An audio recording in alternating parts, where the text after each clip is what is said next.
Oregon is full of movie lovers. Of course, you can see it reflected in our numerous independent theaters and on the big screen. Several prominent films have been filmed here, and we've seen it grow into a stop-motion powerhouse. That's why this week, Willamette Week is dedicating its issue to the top 25 Oregon movies of the past 25 years. And joining us to break down all the movies is film critic and arts journalist Chance Solem-Pfeifer. Chance, thanks for joining us.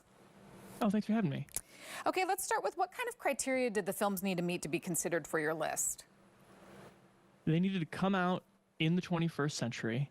They needed to be shot either entirely or significantly in the state of Oregon.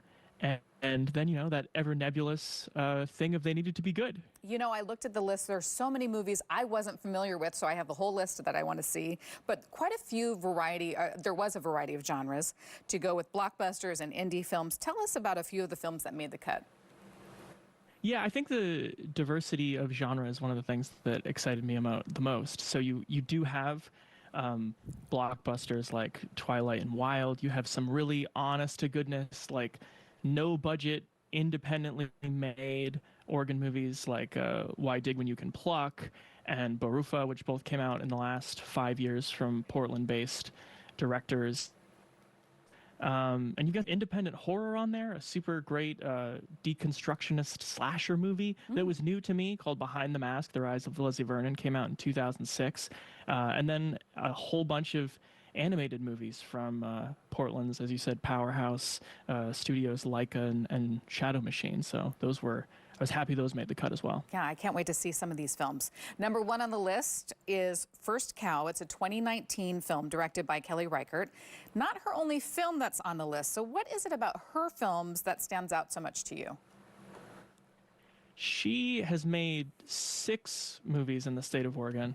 And the thing that really comes to mind for me is that she doesn't just make movies in the state.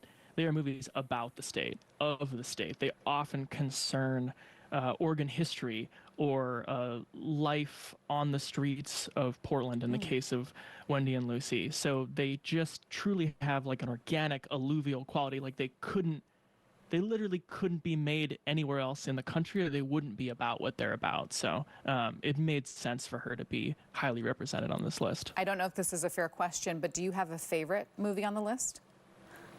I think it is First Cow, the top one. So I felt like in some objective sense it not only deserved that spot, but it's also my favorite for how gentle and imaginative and deep it is. Okay, thanks, Chance. We appreciate your time, and I encourage everybody to check out the list. You can check out the latest edition of Willamette Week on newsstands now or online at wweek.com.